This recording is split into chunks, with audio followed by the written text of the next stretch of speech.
Muy buenas noches a todos y a todas. El Colegio Mexicano de Anestesiología les da la más cordial bienvenida a esta primera sesión del año académico que la iniciamos en la fecha de hoy, y es significativa porque vamos a dar inicio a todas las actividades académicas que tiene como evento de gran trascendencia y gran relevancia nuestro curso de actualización, que va a ser del 7 al 10 de junio. Tenemos una buena cantidad de noticias que darles, y para esto la doctora Ayón, que es la secretaria del colegio, les va a dirigir unas palabras y va a hacer la lectura del acta de la sesión anterior. Bueno, pues como ya dijo el doctor Carrillo, bienvenidos a nuestra primer sesión mensual del año 2006. Y iniciando con el programa de la lectura del acta anterior, tenemos que el tema del que se trató el día 5 de diciembre del 2005 fue implicaciones médico-legales en transfusión sanguínea, teniendo como coordinador al doctor Jaime Rivera Flores y como profesores invitados al doctor Sergio Ayala Sandoval, Humberto Manuel Uribe Velázquez y el licenciado Gerardo Martínez Ortiz. Se tuvo una asistencia de 152 médicos y enfermeras, y es todo por el momento. Y bueno, ya sin más preámbulo, pasemos a la sesión académica del día de hoy, que es calor y humedad en anestesia, que la va a coordinar nuestro buen amigo y excelente anestesiólogo, el doctor Alberto López Vascope, con su grupo de trabajo. Entonces doy la palabra al doctor López Vascope, que tengan, y bueno, y el Colegio Mexicano de Anestesiología, el doctor Silva, vicepresidente, la doctora Ayón y Rendón, secretarias, el doctor Jaime Rivera, y todos los que conformamos la mesa directiva, les deseamos que este año sea de muchos logros, de muchos éxitos, de un gran trabajo junto con todas las ambiciones que tiene el colegio. Yo quiero aquí reiterar mi agradecimiento para la licenciada Verónica Ramos por este gran impulso que le ha dado al colegio al poder lograr lo que también habíamos querido desde hace una buena cantidad de años, que es premiar con algo tangible a los anestesiólogos, ¿no? O sea, de mérito, no nada más un diploma, una medallita, sino algo que él pueda disfrutar por logro a sus méritos académicos y científicos. Así que, doctor López Vascope, le cedemos la palabra, bienvenido y buenas noches.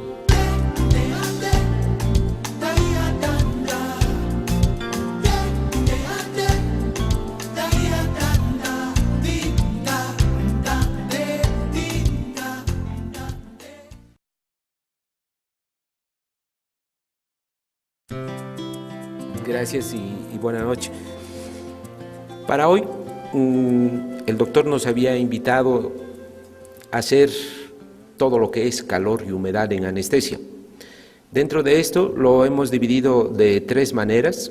En esta primera parte es todo lo que es la termogénesis transoperatoria.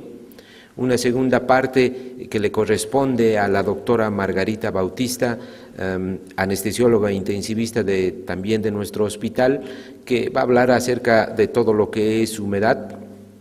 Y en tercer lugar va a dar el doctor Javier Márquez una correlación clínica de todo esto que estamos hablando en estos dos primeros temas y su aplicación real ya en el paciente en una situación transoperatoria. Es un tema aparentemente pequeño y corto si es que uno no hace énfasis en esto. Digo, no hace énfasis en el sentido de que si a la mayoría de nosotros nos preguntas, ¿usas algún sistema para mantener la temperatura a tu paciente o mantener la humedad? Muy poca gente lo hace, muy poca gente realmente efectivamente utiliza esto. Y entonces por eso nuestro énfasis en establecer un poco las bases científicas de esto, del porqué de esto, las complicaciones del no manejo de esta situación y después qué opciones nosotros tenemos dentro del armamentario a nivel clínico para nuestro paciente. La presentación, estas tres presentaciones, gracias a un laboratorio, tenemos un CD que les estamos en posibilidades de ofrecerles a cada uno de ustedes, en los cuales están desarrollados los tres temas tal cual lo van a ver ustedes, más toda la bibliografía que sustenta esto. Son decenas de artículos que hemos tenido que leer para poder sustentar esto. Es largo, voy a ir un poquito rápido porque la cantidad de conocimiento que hay sobre esto es casi infinito. Y siguiendo siempre ese esquema que a mí me gusta mucho de Albert Einstein, que dice todo debería hacerse para poderlo entender lo más simple posible, pero no demasiado. Y bajo ese aspecto, como anestesiólogos que nos metemos en la fisiopatología, vamos a meternos mucho en ese terreno. Los objetivos de la primera plática van a ser explicar los efectos negativos de la hipotermia, describir cuáles son los factores de riesgo para que ocurra esta, desarrollar los mecanismos bioquímicos para la producción de calor, porque en este aspecto uno tenemos que saber de que pues se pierde calor, pero cómo hace nuestra maquinaria orgánica para mantener esa temperatura. Es importante e interesante esto, cómo ha evolucionado estos mecanismos termogénicos en los animales, para llegar a nosotros que somos la expresión máxima de la vida en la Tierra, teóricamente, no nosotros los hombres, sino las mujeres, pero pues somos de la misma familia, digamos.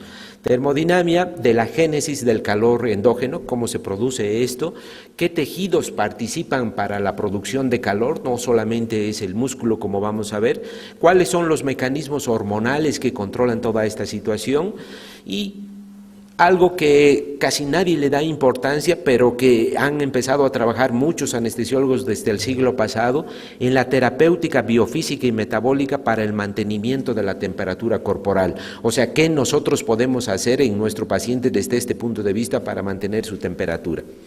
Como dice Lavoisier, la vida es una combustión. Cuanto más calientes, más interesante se pone la situación, especialmente en algunos momentos.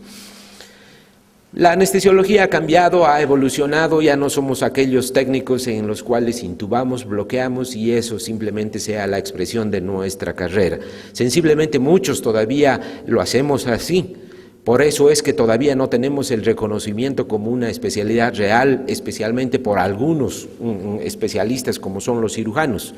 Pero todo este contorno de conocimiento cada vez nos está convirtiendo realmente no solamente en un arte para manejar al paciente, sino también en una ciencia. Y la ciencia se basa en conocimiento a veces fino y puro, que uno puede decir, esto no tiene una aplicación clínica. Pero si nosotros realmente correlacionamos estos dos, el conocimiento puro con la aplicación del arte que es la anestesia, vamos a realmente ser profesionales en nuestro trabajo y realmente vamos a demostrar a las otras especialidades el porqué de nuestra especialidad. Hablando de lo que es la respuesta de la hipotermia, un dibujo sencillo en el cual empezamos, dice, baja la temperatura, nuestros receptores detectan el frío, detecta la corteza cerebral y hay varias respuestas. Una respuesta voluntaria en la cual la persona o el animal se abriga, se acurruca, hace actividad muscular para aumentar la temperatura, come algo para mantener esa su temperatura o se acerca, o sea, hay cambios de comportamiento para llegar a donde hay una fuente de calor. Por otro lado, hay una respuesta ya a nivel cortical en la cual el termostato nos determina que ha bajado la temperatura a nivel del hipotálamo, baja por debajo de 37 grados, esto produce una respuesta muscular para inicio de los escalofríos con el objeto de producir mayor temperatura, mayor calor. Hay una respuesta hormonal que es una respuesta un poco mediata y a mediano y largo plazo, modulada por las hormonas tiroideas, y al final de cuentas aumenta el metabolismo. Pero hay una otra respuesta todavía más rápida, que al bajar la temperatura también el sistema nervioso se activa, hay una piloerección, hay un aumento de la vasoconstricción, o sea, hay una respuesta adrenérgica generalizada en el paciente. Además hay una respuesta adrenal con liberación de epinefrina que aumenta la tasa metabólica basal en la persona, pero por otro lado hay un aumento y una estimulación en la actividad de estas células BAT, ¿no? Todo esto es una respuesta normal que existe en una persona en condiciones normales. Así nos defendemos cuando hace el frío. Seguramente en ciertas circunstancias como es la anestesia vamos a poder o vamos a tener que suprimir algunas de estas respuestas que son las que generalmente conocemos y que nuestro organismo maneja con más facilidad. Y entonces, en una situación de anestesia se da ya una situación diferente, ya no es esta respuesta normal, esta respuesta se viene alterada porque de esta respuesta vasoconstrictora inicial que sensa caída de la temperatura, interviene todo lo que nosotros hacemos en nuestro paciente farmacológicamente hablando, o sea, le damos anestesia y esta respuesta natural que tiene de defensa el organismo se ve completamente alterada, en este caso solamente con vasodilatación, pero toda la respuesta se ve alterada completamente. Uno de los estudios grandes, una de las personas que ha estudiado más en el mundo es el grupo de Sessler. Este es uno de sus artículos, Daniel Sessler. Dentro de lo que les vamos a proporcionar, el disco está en extenso todo este artículo, ¿no? Y vamos a hablar un poco acerca de este tipo de respuestas. ¿Tiene consecuencias que baje la temperatura? Globalmente vamos a ir viendo algunas de ellas, pero en este global veremos que en el Anesthesiology, en febrero del 2000, al ir bajando la temperatura, este autor había encontrado, miren cuánta cantidad de consecuencias por la hipotermia, ¿no? Paciente normotérmico, el autor, y paciente hipotérmico. Simplemente, por ejemplo, como ejemplo, la tasa de infección quirúrgica del 6% aumenta al 19%, los días de hospitalización, la pérdida sanguínea, eventos cardiológicos, problemas de taquicardia o arritmias, problemas de aumento de su metabolismo, alteración en el metabolismo de algunos medicamentos, más dolor, proceso de disconfort en el paciente. Todo esto se ve mucho más aumentado cuando el paciente tiene mayor tasa de hipotermia. Desde hace mucho tiempo se ha estudiado lo que es la temperatura, lo que es la fiebre. Este es un artículo que sale en el Archives de Medicina Interna de septiembre del 98, donde habla sobre los conceptos de fiebre y es un artículo en extenso sobre esto. Y dice, miren, dice, ya desde esta escritura acadiana, 6 siglos antes de Cristo, ya se empezó a hablar acerca de la temperatura. Más o menos en estas fechas, antes de Cristo, en el primero o en el segundo siglo antes de Cristo, este bizantino Filo fue el que se le atribuye la elaboración del primer sistema para medición de temperatura. Pero ya hablando médicamente, es a Galileo al quien en 1592 se le dice de que ha sido el real inventor de los sistemas de medición de la temperatura, o sea, los termómetros, ¿no? Dentro de este artículo hay algunos otros 2 conceptos importantes. En uno de ellos es lo que es la fiebre y dice se define como un estado de aumento de la temperatura, pero no necesariamente es parte de un sistema de defensa. En algunas situaciones es una situación patológica, la hipertermia maligna, por ejemplo, no nos está defendiendo contra nada absolutamente, ¿no? Y dice, la respuesta febril, de la cual la fiebre es un componente, es una reacción fisiológica compleja de la enfermedad que está mediado citoquímicamente, ¿no? Entonces, cuando nosotros hablamos como fiebre, puede ser como un síntoma aislado, como puede ser parte de una respuesta febril compleja que puede tener el paciente. Es un artículo muy largo, interesante, porque tiene muchos aspectos de lo que es la fiebre en general. Vamos a revisar un poco los conceptos físicos de lo que es el calor y la temperatura sobre la que vamos a basar nuestra plática. Dice, el calor, ¿qué es? Es la energía contenida en un sistema, o sea, más energía tiene un sistema, cualquier sistema que puede ser como un cuerpo, como puede ser una sustancia inanimada como animada, y entonces es simplemente una medida de la energía. El calor y la temperatura entonces va a ser la medida de la intensidad de esa energía que tiene el sistema. O sea, el primero es simplemente hablar de la energía contenida en el sistema. La temperatura ya es una medida de cuánta energía tiene. En clínica nosotros medimos en grados centígrados mediante el termómetro o en grados Fahrenheit dependiendo dónde estemos.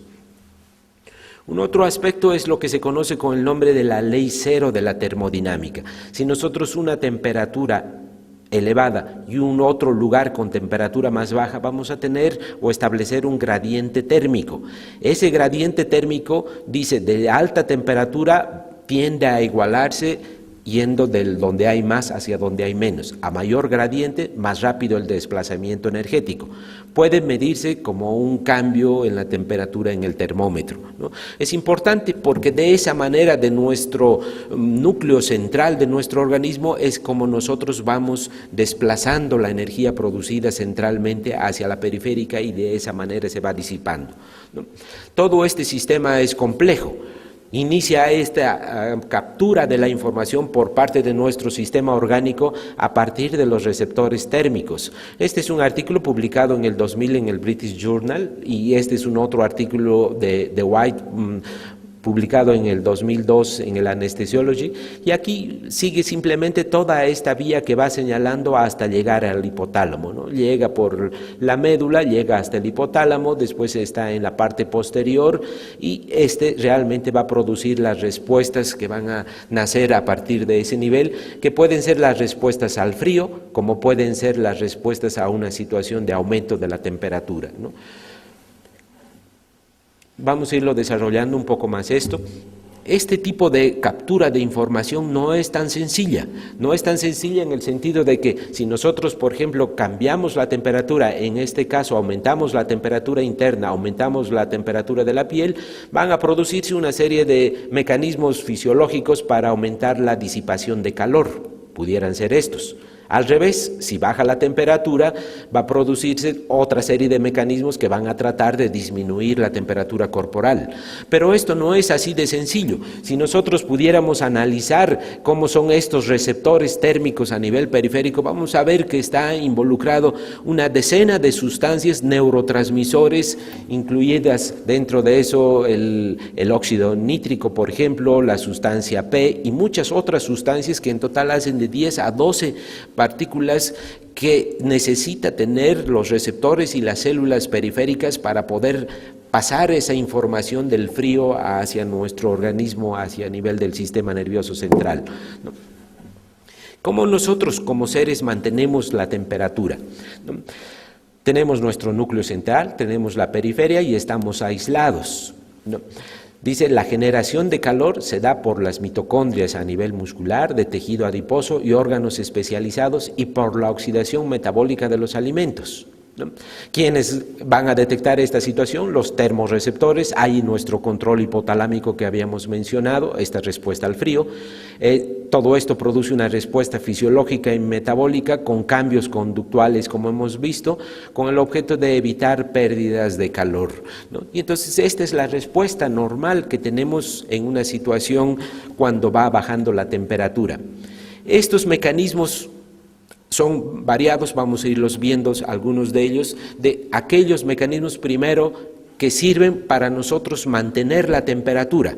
Posteriormente vamos a ver los mecanismos que van a producir la temperatura.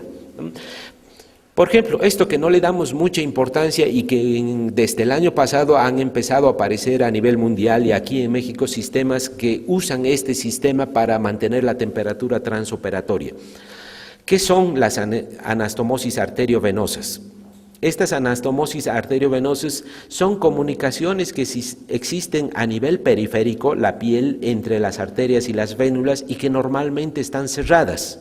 Hay algunas partes del organismo donde estas comunicaciones son en gran cantidad, como por ejemplo la cara, la oreja, las manos, piel y regiones sin pelo.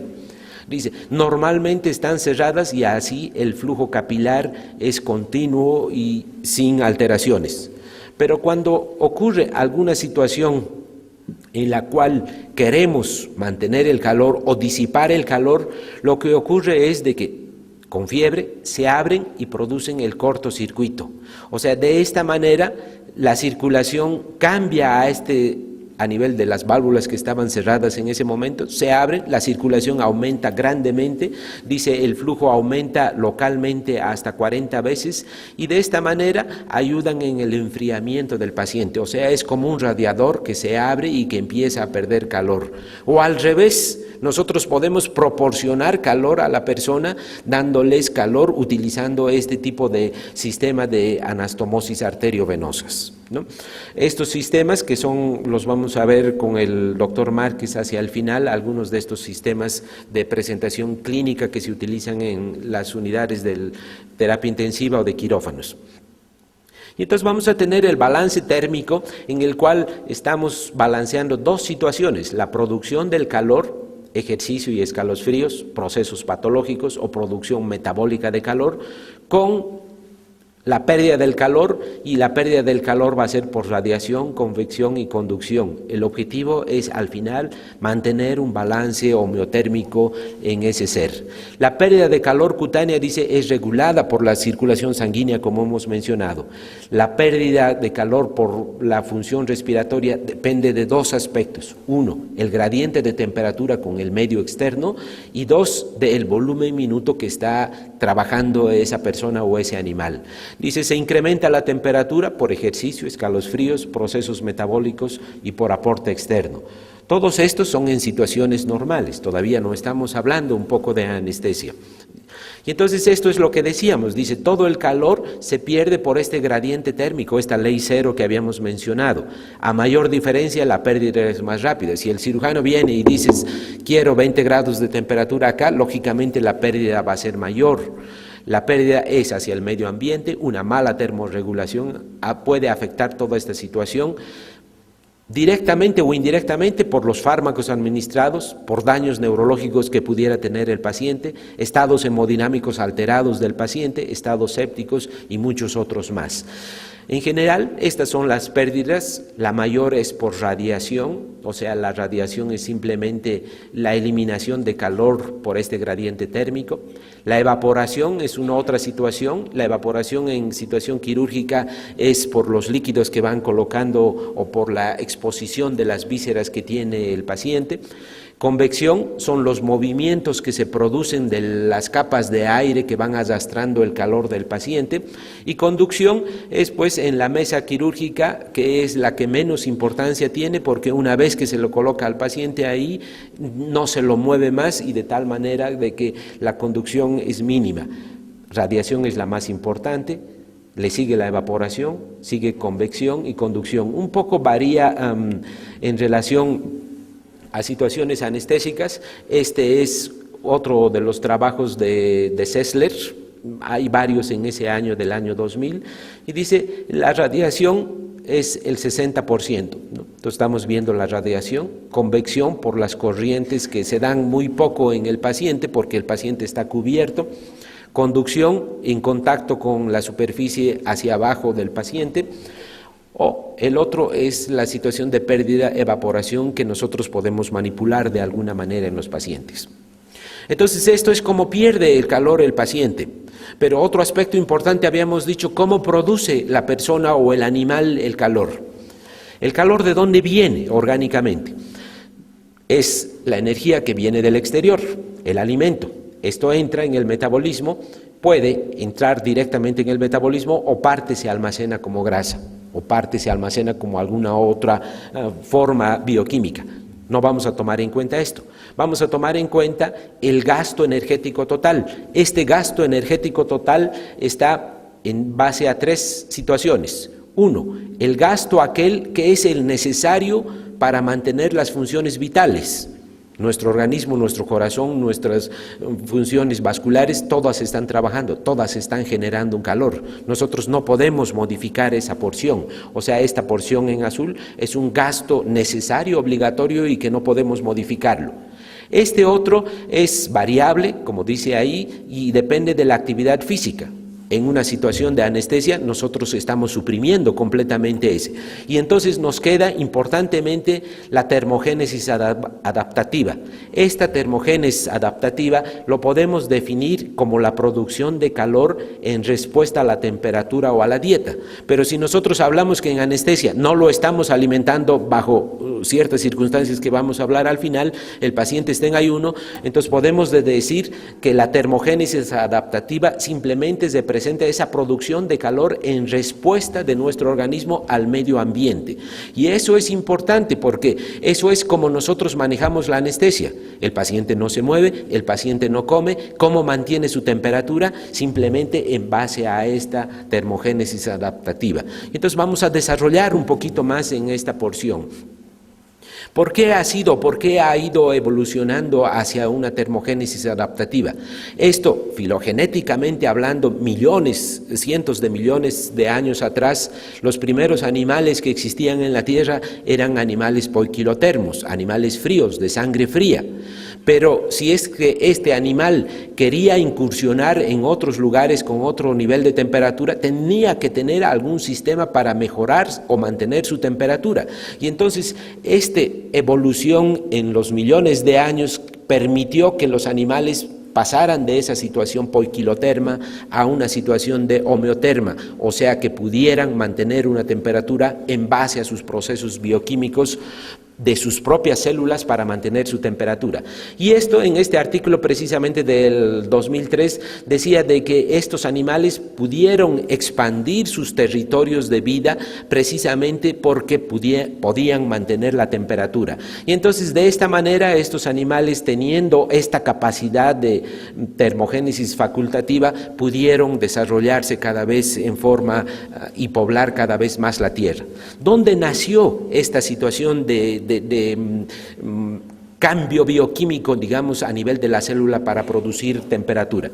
¿Se acuerdan ustedes de esa película? En estos días han estado dando mucho en Cablevisión, este amigo Merlín se llama, pero no es un pez del tipo de los merlines, es un pez payaso que fue a buscar a su hijo que se había metido en problemas, como siempre los hijos, ¿no? Traigo aquí este artículo por lo siguiente, porque aunque su nombre es Merlín, pero realmente son los merlines, los peces que existen mucho y que por más o menos por las fechas de octubre, agosto, llegan mucho por las costas aquí de México, y la competencia mundial de pesca de merlín se da precisamente ahí en Puerto Vallarta, y vienen muchos los americanos y los europeos a cazar este pez. ¿Qué tiene de interesante este pez? Este pez tiene lo importante o lo interesante de que fue de los primeros animales que empezó a desarrollar un órgano que producía calor. Este animal, viviendo en el mar, cuando quería salir a otros lugares o bajar hacia muy adentro, donde había temperatura más fría, necesitaba mantener una temperatura más alta en dos lugares principalmente: uno, en su sistema nervioso central, y dos, a nivel de la retina de los ojos. Entonces empezó a desarrollar un sistema de células especializadas para producir calor que estuvieran debajo de la base del cerebro, manteniendo la temperatura de los ojos para que pudiera ver ahí en el frío, y dos, para que su sistema nervioso central se mantuviera. Y entonces este sistema, de un sistema sofisticado dentro de la mitocondria para mantener y producir calor, fue por primera vez descubierto en estos órganos de estas células, en estos peces, los marlines. Después, este órgano, que se conoce con el nombre de órgano termogénico, fue pasando de animal en animal, en los peces, después en los lagartos, y después se hizo ya de dominio en todos los animales mamíferos, bajo no un órgano específico, sino bajo el sistema bioquímico que maneja este tipo de órgano termogénico, que lo vamos a desarrollar un poquito más, ¿no? Aquí están estos artículos, y el que lo quiere leer en extenso dentro de la presentación, la tenemos ahí puesto el artículo. Hay un otro aspecto también importante dentro del desarrollo que a nosotros desde el punto de vista anestesiológico nos da problemas.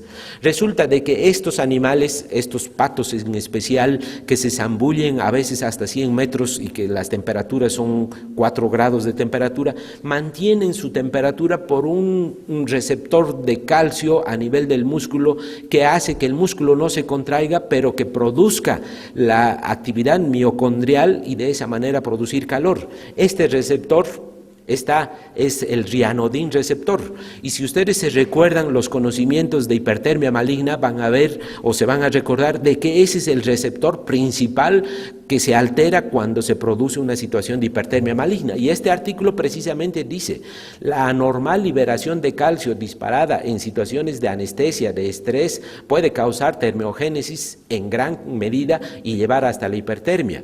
Pero es como estos animales, controlando esta situación, o sea, controlando este receptor, pueden mantener adecuadamente la producción controlada de temperatura. Cuando nosotros metemos algún producto que dispara esta situación en forma descontrolada, tenemos problemas como hipertermia maligna, pero ellos en forma controlada pueden mantener esa hipertermia maligna. Esa es una de las células. El otro grupo celular que se desarrolló mucho es lo que se conoce con el nombre de tejido adiposo o las células BAT. Dice acá, es una variedad de tejido adiposo encontrado en los vertebrados, es la brown fat, llamada así por su color en los cortes tisulares. Dice, debe su color a la alta vascularización y debido a las células que poseen miles de mitocondrias. O sea, es tejido graso que en los niños se encuentra en esta situación, pero en los adultos está distribuido en todo el organismo. Dice, la grasa café es un tejido termogénico. Su única función es generar calor, el cual es subsecuentemente transferido por medio de la fase líquida de la sangre a otros tejidos corporales. Las células son más pequeñas que la grasa blanca y en ellas los lípidos se almacenan en vacuolas pequeñas en lugar de grandes para que esté fácilmente disponible para la mitocondria, ¿no? Estos lechos vasculares son extensos y los corren completamente y es lo que se conoce a veces con el nombre de glándula de hibernación. ¿Por qué hago énfasis en esto? Porque en una situación de anestesia el músculo no puede trabajar, no se va a contraer para producir calor, la persona está inmóvil, entonces tienen que ser otros sistemas y este es el sistema seguramente uno de los más principales para la producción de calor a nivel endógeno. ¿Cómo funcionan estas mitocondrias en estas células? Aquí tenemos una mitocondria normal. Esta es la teoría quimiosmótica en la cual después del transporte electrónico han salido los protones por fuera y se ha establecido un gradiente quimiosmótico a este nivel. Este gradiente quimiosmótico regresa por acá de un lugar de alta energía a un lugar de más baja energía, produciendo esa energía liberada, ADP más fosfato inorgánico ATP. Y entonces de esta manera esa energía se acumula, se almacena como energía, en este caso como ATP, pero no se libera como calor. Esto es lo que funciona en condiciones normales, pero en situaciones de estas glándulas termogénicas y en algunos músculos, en especial los músculos que están como los músculos rectos, por ejemplo en el ojo, tienen una capacidad de tener lo que se conoce con el nombre de proteínas desacopladoras. En situación normal, entonces veíamos de que la tasa metabólica, de una vez que se ha establecido la liberación de noradrenalina, el CMP, esto moviliza las grasas, se meten dentro de la mitocondria y la mitocondria va a empezar a producir energía.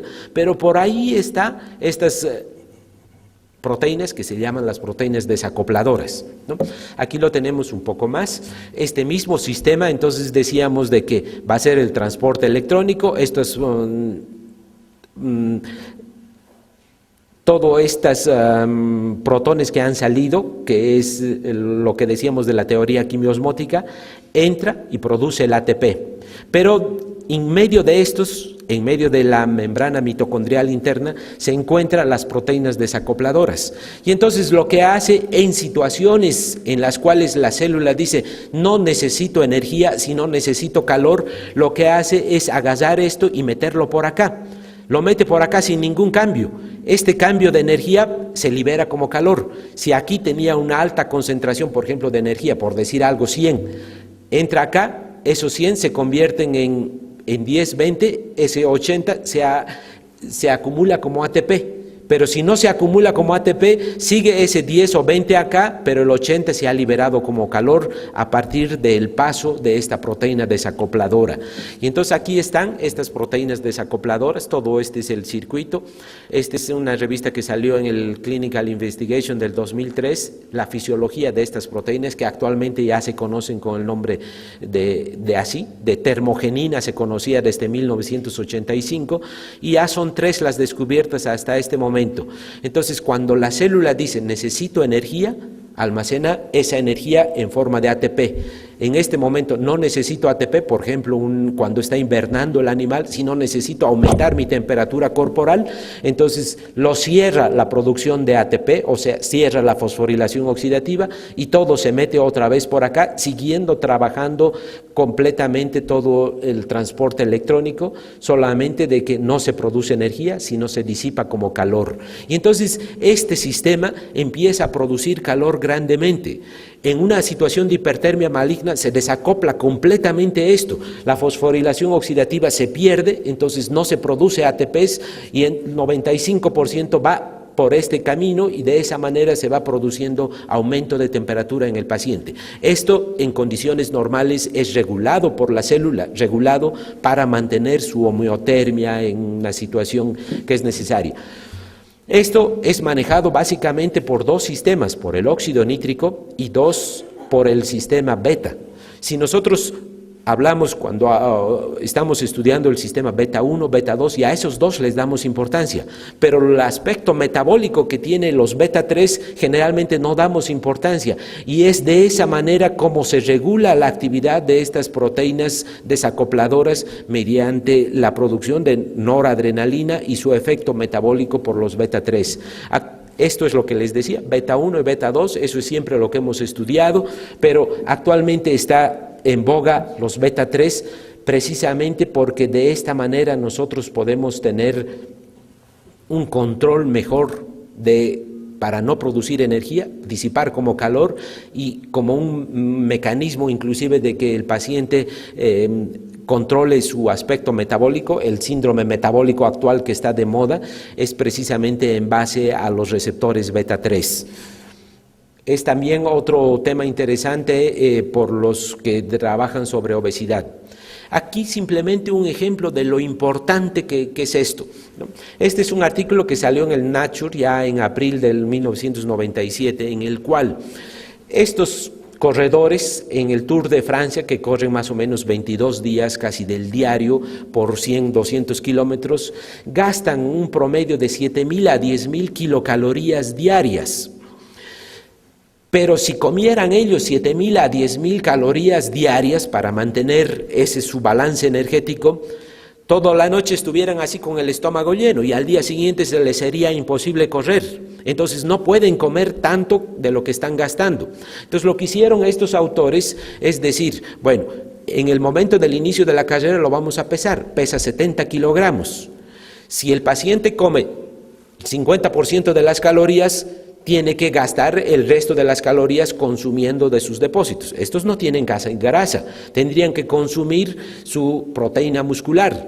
Entonces, al término de la carrera, por supuesto que deberían haber bajado 2 o 3 kilos. Pero lo interesante es de que estos autores encontraron de que ellos no pierden peso, se mantienen el peso. Y entonces, ¿de dónde sale esa energía? Sabemos de que por las leyes de la termodinámica no puede aparecer energía que aporte esa energía a los músculos. Lo que ocurre aquí es una actividad precisamente de estas proteínas desacopladoras. Ellos mantienen su calor con la fricción muscular de los músculos. Por lo tanto, no necesitan en realidad que producir calor. Por lo tanto, todo se deriva hacia la producción de ATP y entonces de esa manera se efectiviza el empleo de todas sus sustancias energéticas sin necesidad de consumo y pérdida de peso. Eso es simplemente por el balance que se da entre lo que es la fosforilación oxidativa y la producción de calor por estas sustancias o por estas proteínas que conocemos con el nombre de proteínas desacopladoras. Esto se da también en aquellas situaciones en las cuales, por ejemplo, en el frío, aquí estamos viendo en el Sajama, casi 6.000 metros sobre el nivel del mar, un partido de fútbol que fue transmitido en un congreso de medicina de altura a nivel mundial, ¿no? De esa manera, con este tipo de sistemas nosotros podemos mantener la temperatura. Entonces, siempre en este artículo decimos de que cuando baja la temperatura el sistema nervioso lo captura, este sistema nervioso simpático va a dar la respuesta beta adrenérgica por su respuesta beta 3 a nivel de los adipocitos, se activa el sistema AMP cíclico, la proteína sinasa y vamos a tener respuestas agudas, que son la estimulación de la lipólisis y la activación de todo este sistema de producción de energía que son estas proteínas. Efectos crónicos también vamos a tener, pero esos no nos interesan de tanta importancia en una situación de anestesia. Y entonces en una situación de anestesia pues vamos a tener de que si nosotros no mantenemos la temperatura, estas respuestas normales como son vasoconstricción, la termogénesis por no escalofríos y escalofríos se van a dar, sí, pero mucho más alteradas en función del tipo de anestésico que nosotros estamos empleando. ¿Tiene importancia otros aspectos dentro del manejo transoperatorio? Sí, aquí en este artículo están viendo ustedes como punto 10 el aspecto más importante sobre la termorregulación, y es precisamente en situaciones de cirugía neonatal en menos de un mes. Hay otros factores, por ejemplo, como si la temperatura está por debajo de 18 grados, tiene un factor de 10. Hay otros, por ejemplo, una pequeña operación, por ejemplo, tiene un factor simplemente de 3, y así lo vamos graduando todos estos factores, ¿no? Las consecuencias que tiene de una hipotermia en el paciente: alteraciones de la coagulación, riesgo de infección quirúrgica, isquemia, incremento en la demanda de oxígeno, mayor dolor posoperatorio. Cuando hablamos de hipotermia es por debajo de 35.5 grados de temperatura. Incrementa la mortalidad más en los pacientes con trauma. Vean ustedes, miren, cuando aumenta la temperatura y cuando va bajando la temperatura a nivel de 32 grados centígrados, la tasa de mortalidad casi es un 98%, hablando simplemente en función de la temperatura. Aumenta el tiempo de recuperación, disminuye el metabolismo de los fármacos, incrementa 40% los escalofríos en el postoperatorio, mayor demanda de oxígeno, mayor malestar en el paciente, mayor incidencia de dolor, incrementa la estancia hasta un 20% de tiempo en la cirugía. Pero por el otro lado, ¿tiene alguna utilidad bajar la temperatura? Sí, en situaciones de paro cardiorrespiratorio, por ejemplo, en situaciones de trauma, por ejemplo. En un artículo que salió el año pasado en el Critical Care Medicine, bajan la temperatura a nivel experimental en pacientes que tienen lesión pulmonar aguda, y las posibilidades de recuperación de la lesión son mucho mayores, y entonces dice, es una posibilidad de manejo la hipotermia, ¿no? Y esto está creciendo cada vez más. Hay estrategias para mantener a los pacientes, lo que se conoce con el nombre de criobiología, pero ese es un otro terreno del que no vamos a hablar. Al final de cuentas, entonces, ¿la anestesia influye sobre la temperatura? Sí. Este es un artículo de febrero del 2003 de la Anesthesiology, en el que dice, por ejemplo, todos los componentes halogenados de tipo anestesia y todos sus hermanos de esto pueden influir negativamente sobre la termogénesis. Dice, estos inclusive tienen acción sobre lo que estábamos hablando, desarrollando las células BAT. Dice, aquellos que no afectan la temperatura incluyen aquellos como el fenobarbital, el propofol, la ketamina, el óxido nitroso y el fentanilo o su hermano remifentanilo probablemente no tengan alguna actividad sobre esto. Y entonces es importante, y dicen los niños, los neonatos y los infantes responden mejor a esta situación solamente porque tienen un mayor contenido de estas células BAT. Recuerden ustedes estos niños del terremoto que no se murieron sin comer nada absolutamente y se mantenieron en situaciones de temperaturas frías sin mayores problemas, precisamente por esos sistemas un poquito más desarrollados en los niños que en nosotros, ¿no? Ahora, decíamos de que la producción de calor puede ser por la contracción muscular, puede ser por la termogénesis, que es componente de la mitocondria, pero puede ser un componente metabólico además. Y aquí estamos viendo de que si nosotros damos de comer a la persona, podemos mantener la temperatura. ¿Cómo darle de comer en el transoperatorio? Podríamos hacer, por ejemplo, una anestesia endovenosa activa, en el cual con el propofol se mete lípidos para darle de comer, pero aparte de eso podemos gotearle en el paciente aminoácidos al 3.5% que nos sirve como volumen y que le estamos dando muy poca cantidad de aminoácidos, pero dándole aminoácidos así, dice que en este artículo dice, se atenúa la reducción del metabolismo y podemos mejorar la termogénesis. Vean ustedes acá el consumo de oxígeno, vean ustedes la temperatura en un paciente que se le da simplemente la solución salina y en aquel paciente que se le da los aminoácidos. Un aminosol al 3.5% no cuesta mucho y en todos los hospitales existe, y simplemente administrándole cómo se mantiene la temperatura con mayor posibilidad, ¿no? Ese es un otro aspecto de la producción de calor que en general el anestesiólogo no le da importancia. Y aquí está, dice, en conclusión, dice, una infusión de aminoácidos induce la respuesta termogénica, inclusive en situación de anestesia espinal. Entonces, no solamente es en anestesia general en que podemos tener esta otra alternativa. En general, nosotros en los pacientes viejitos, en pacientes hipotérmicos, sépticos, ponerle un poco de aminoácidos no altera absolutamente nada de su metabolismo en general, pero nos ayuda grandemente a mantener su temperatura, ¿no? Un otro de los aspectos que en los últimos años en la anestesia general endovenosa en el TIVA es la administración de la ketamina. La ketamina como un bolo en general de 1 miligramo kilopeso dado en el momento de la inducción nos ayuda para muchas cosas. Actualmente lo que se le ha dado más importancia es para el manejo del dolor posoperatorio, pero vemos en este artículo de que cuando nosotros damos la ketamina al inicio de la cirugía, cuando damos anestesia endovenosa total, la disminución de la temperatura es menor. Y entonces es una otra forma que nosotros nos podemos jugar con estos fármacos para mantener la temperatura. Hay muchos otros, los vamos a desarrollar en el tema en la tercera parte, ¿no? Entonces, como conclusión, podemos decir de que cuando nosotros vamos a requerir monitoreo de la temperatura transoperatorio, en realidad deberíamos decir, en todos los pacientes debemos manejarlo. ¿Existen consecuencias de un mal manejo malo de la temperatura? Por supuesto, y lo hemos visto que son muchas. Por lo tanto, debemos de elaborar protocolos de control de la temperatura corporal transoperatoria, ¿no? Y esto entra un término que no lo vamos a desarrollar, pero que está en los últimos años en la literatura, lo que es la optimización perioperatoria, que quiere decir incrementar el aporte tisular de oxígeno, prevenir la isquemia miocárdica, mantener la normotermia, mantener la normoglucemia y tratar de controlar la respuesta inflamatoria que se da en los pacientes.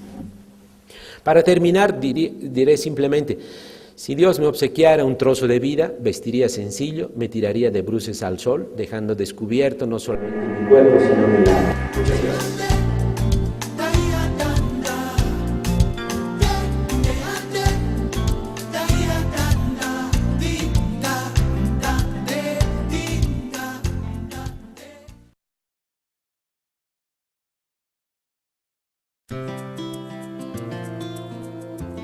Entonces, el tema es fisiopatología de la humidificación en la vía aérea. Ella es la doctora Margarita Bautista, entonces que le corresponde dar esto. Hagan de cuenta que vine con faldita, ¿no? Bueno, no con falda.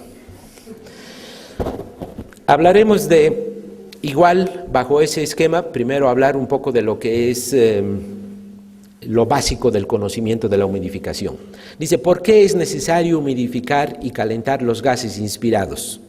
Porque nos da problemas. ¿Qué tipo de problemas? Tenemos problemas de tipo a nivel de la vía aérea, broncoespasmo, alteraciones en la secreción.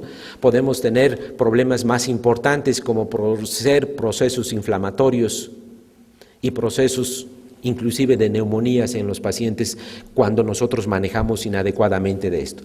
Y inclusive podemos tener situaciones mayores todavía, como pudiera ser una situación de un proceso inflamatorio global, una lesión inflamatoria aguda o que se conoce con el nombre de ALI.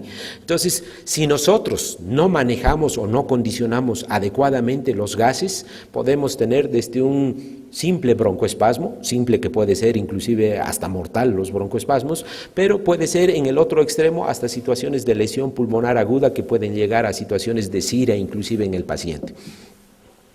Hablando de lo que es la física del agua, los estadios en que se encuentra el agua en el medio son el hielo, el agua o el vapor de agua. Todo esto simplemente depende de la cantidad de energía que tiene ese sistema. Si esa cantidad de energía cinética es pequeña, entonces casi no se mueven y están en estado sólido. Si nosotros aportamos energía cinética a esto, nosotros vamos a producir un discreto movimiento y entonces se va a producir la fase acuosa. Si nosotros aumentamos más energía cinética, nosotros entonces vamos a tener que las moléculas se mueven muy fácilmente y vamos a tener lo que es el vapor de agua. En la vía aérea pueden estar estos tres sistemas, sí pueden estar en una situación de vapor de agua, por ejemplo en una situación de humidificación o en el vapor que existe en el medio ambiente, nosotros estamos respirando estas moléculas de agua así. En una situación de aerosol, por ejemplo, muy frecuentemente, pero aunque la mayoría de las veces equivocadamente, los médicos pedimos, quiero un nebulizador, o sea, quiero ver la nube que sale, y entonces en un nebulizador nosotros vamos a ver gotitas más grandes, que son un conglomerado de miles de átomos de hidrógeno y oxígeno, y entonces van a ser los aerosoles. En una situación de solución acuosa, pues toda la capa acuosa que tiene la vía aérea. Y entonces los tres estadios se pueden estar dando en condiciones normales en todo lo que es la vía aérea. Decíamos hace un momento de que se administra con mucha frecuencia lo que son los nebulizadores y lo que son los humidificadores. Aquí un aspecto simplemente de diferenciar qué cosa es uno del otro. El humidificador es cuando dentro del aire tenemos nosotros moléculas de agua. Están las moléculas de agua aisladas unas al lado de otras. Acá, por ejemplo, es vapor de agua, tenemos entonces una situación de humidificación. Si nosotros tenemos un conglomerado de estas, vamos a producir lo que es una nebulización, o sea, como una nube. Las moléculas se adhieren unas a otras y entonces son gotitas pequeñas que están dentro de la masa de aire también. ¿Cuál es la diferencia importante? Uno, primero el tamaño. Siendo el tamaño más importante, no van a poder llegar hasta los bronquiolos terminales o hacia nivel del alveolo, se van a quedar solamente en esta parte. El paciente podrá decir, siento rico, pero es simplemente humidificación de tráquea y bronquios principales. Pero, por ejemplo, si nosotros hablamos de la humidificación, esa humidificación va a entrar y va a salir y se va a depositar inclusive hasta nivel del fondo de los alveolos. Y la diferencia importante que tiene de estos dos es de que si ustedes ven un virus, más o menos son en milésimas de micrones, una bacteria es en décimas de micras, y una gotita de estas es entre 1 a 40. Si yo meto un nebulizador contaminado, que es muy frecuente que en los hospitales nuestros nebulizadores estén usándose eternamente, nosotros en estas gotas podemos arrastrar bacterias y podemos arrastrar virus. En un humidificador nunca existe la posibilidad de arrastre porque las gotitas no tienen el tamaño suficiente como para arrastrar esto. Cuando hablamos del término, tenemos que definir qué es la humedad. Y la humedad, podemos decir, es el contenido de vapor de agua que existe en un gas. Y al hablar de esto, entran 2 o 3 términos más que tenemos que definirlos. ¿Qué es la humedad absoluta? ¿Qué es la humedad relativa? ¿Y qué es el punto de condensación? Cuando hablamos de lo que es la humedad absoluta, vamos a tener en cuenta lo siguiente. Primero, el peso en gramos del agua y el volumen en el cual está contenido. Entonces, cuando hablamos de humedad absoluta, quiere decir cuánto de agua en peso tenemos en un volumen determinado. Y entonces en esta situación, por ejemplo, yo tengo 22 miligramos por litro, pero si a estos 22, como veían aquí en la imagen, le voy aumentando de 22, 23, 24, entonces la humedad va subiendo de 22 hasta 35 y entonces la humedad absoluta de este va a ser en este momento 35, en un litro, por ejemplo. O en el caso inicial van a ser 22 miligramos en ese mismo litro. Esa es la humedad absoluta y se mide así en miligramos por litro. ¿Qué es la humedad relativa? Dentro de la humedad relativa tenemos que considerar ya otros 2 aspectos. 1, la presión y 2, la temperatura. Y entonces, pongo un ejemplo. Tengo este mililitro de gas. Yo le meto acá 44 miligramos de agua a esto. Estos 44 miligramos son moléculas de agua que están chocando unas contra otras. Si yo le meto un poquito más de agua, resulta de que como van a estar tan juntas, unas se van a empezar a unir unas a otras y entonces se van a empezar a condensar. Y entonces yo voy a tener un momento en el cual, más allá de este, empiece a condensarse. El punto en el cual es el máximo de saturación de agua, pero que no llega todavía a condensarse las moléculas para formar ya gotas de agua, entonces va a decir que esa solución está saturada al 100%. Y entonces en ese momento yo voy a decir la humedad relativa es 100%. Si yo hablara de la absoluta, voy a decir son 44 miligramos en un litro. Si en términos de humedad relativa va a ser en porcentaje 100%. Si yo, por ejemplo, a este mismo volumen le quitara 22 miligramos para temperatura de 37 grados, estoy teniendo simplemente la mitad de las moléculas. Por lo tanto, voy a tener en porcentaje el 50% de la humedad. En otras palabras, humedad relativa quiere decir cuánto de agua tiene en relación a la temperatura. Hablando en los seres vivos como es un organismo humano, 37 grados de temperatura puede tener 44 miligramos, que representa el 100%. Si yo me meto 45, resulta que se va a condensar y entonces yo voy a tener el punto de condensación ya a ese nivel, ¿no? Si aumentamos la temperatura de los gases, incrementamos... Gracias. Si aumentamos la temperatura de los gases, incrementamos su capacidad para transportar el vapor de agua. Y lo vemos acá. Miren, a temperatura de 30 grados, nosotros podemos tener 30 miligramos. Y ahí vamos a decir, está 100% saturada. Porque para esa temperatura, para esas condiciones, es lo máximo que puede transportar. Si para 30 grados yo le pusiera 32, ese 2% ya empieza a hacer condensación. Si yo le aumento la temperatura, como hay mayor energía cinética, mayor movimiento de las moléculas, entonces yo puedo tener una mayor cantidad de agua en su interior. Y en condiciones normales, entonces, para el ser humano, en la respiración, debería ser 37 grados con un máximo de 44 miligramos de agua que debería entrar en condiciones ideales la humidificación en el paciente. Esto se basa en aumento de energía. Y esto es importante porque la energía no lo da realmente solamente la temperatura, sino nos los da la presencia de las moléculas de agua. O sea, estas moléculas de aguas con su energía cinética tienen la energía. Y entonces aquí estamos viendo de que a una temperatura de 37 grados, si el gas es seco, miren la energía total que tiene el sistema. Si nosotros a esa misma temperatura lo humidificamos, simplemente por humidificarle estamos aportando energía cinética mayor. Y esto es importante, ¿por qué? Porque vamos a ver que los cilios cuando se mueven necesitan energía.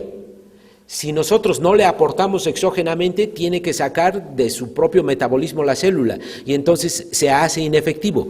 Pero si nosotros le damos al paciente temperatura y humedad que le proporciona energía cinética, entonces estamos ayudando para la tasa de recambio por los cilios, como lo vamos a ver un poco adelante.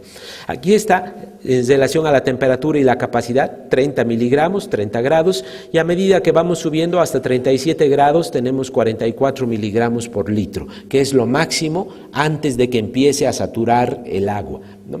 Este es el punto de condensación, pues eso es lo que ocurre en nuestros tubos, por ejemplo, cuando nosotros colocamos un sistema de humidificación, se enfría otra vez el tubo corrugado por el medio ambiente de 20-25 grados y empieza en las paredes del tubo a condensarse esto, ¿no? Y es el punto de condensación entonces que ha llegado en ese momento, ¿no?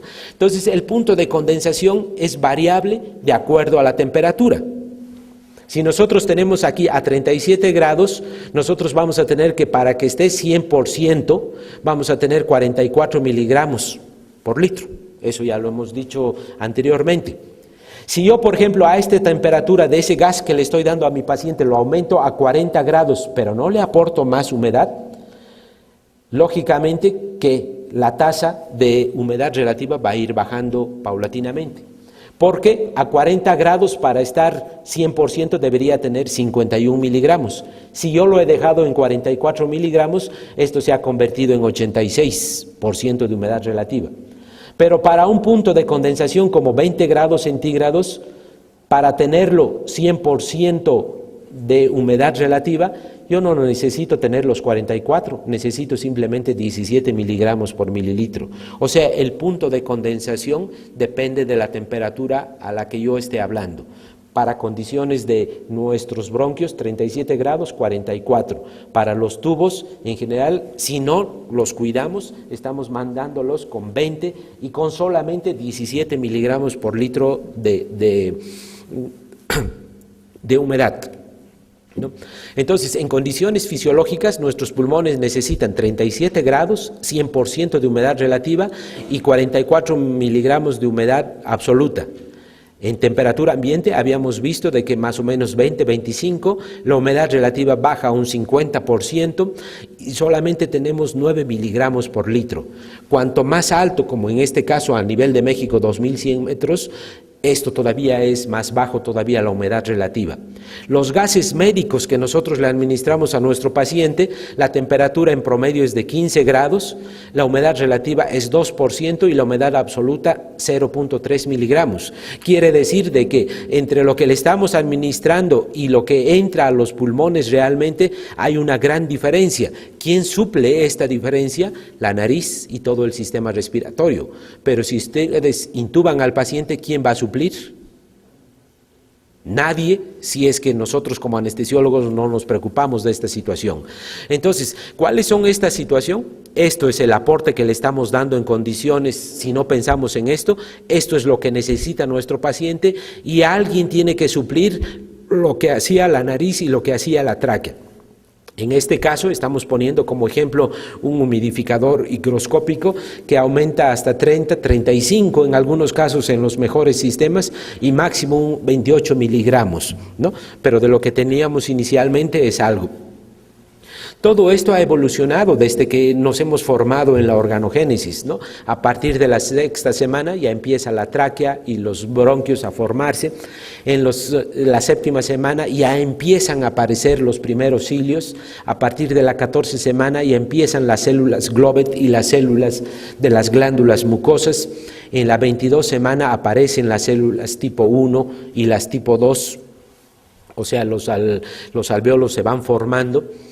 A nivel de la 24 semana, los cilios ya están completamente desarrollados, pero todavía fisiológicamente no activos, y es entre la 25 y la 38 semana que todo este sistema pulmonar va evolucionando paulatinamente hacia la madurez, ¿no? Y entonces este sistema del epitelio que tenemos desde la nariz hasta los pulmones, precisamente es un sistema de defensa que funciona constantemente en el momento de la inspiración y en el momento de la expiración, ¿no? Es un sistema de defensa que lo vamos a desarrollar muy pequeñamente en esto, ¿no? ¿Cómo está compuesto? Por las células epiteliales ciliadas, por una capa acuosa periciliar, que es donde navegan o donde se mueven los cilios, y una capa mucosa que es como una capa de moco que está flotando sobre esta capa periciliar de agua. Entonces la capa mucosa está compuesta en un 95% de agua, 5% de proteoglicanos, lípidos y glicoproteínas.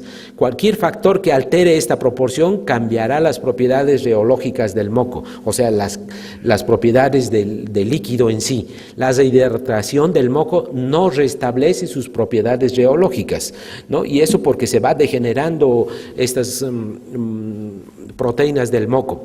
Y aquí está un corte, esa es la dirección del movimiento. Aquí vamos a tener la capa gel, o sea, la capa de mucosa que les decía que va como flotando, la capa acuosa periciliar y por debajo toda la capa ciliar de las células ciliadas, de las células de Globet y ya en profundidad las células de las glándulas submucosas, ¿no? El movimiento ciliar depende del contenido energético de la célula, lo que les decía. Si la célula pierde temperatura, pierde calor, pierde energía cinética. ¿Por qué? Porque tiene que aumentar dar el calor al gas frío que está entrando. Va a depender de la temperatura de la célula, de la impedancia mecánica y del espesor del líquido periciliar. Si esto está muy estrecho, muy condensado o se ha evaporado en demasiada cantidad, lógicamente que no va a funcionar adecuadamente. Y aquí está esa capa mucosa, esa capa periciliar, el movimiento ciliar, que es un movimiento cada vez mejor estudiado. En el ser humano, los cilios llegan apenas a un 10 a 20% de la capa mucosa. Si la capa mucosa se mete más hacia adentro porque se ha evaporado esta, lógicamente no tiene la fuerza necesaria el cilio para arrastrar la capa mucosa. O al revés, si hay demasiado líquido, esto se sube y no alcanza a arrastrar a la capa mucosa los cilios. Y el movimiento es un movimiento que lo jala de esta manera, se regresa de esta porción hacia abajo y otra vez sube para hacer este movimiento. Pero aparte de esto he hecho una microfilmación dentro de la tráquea.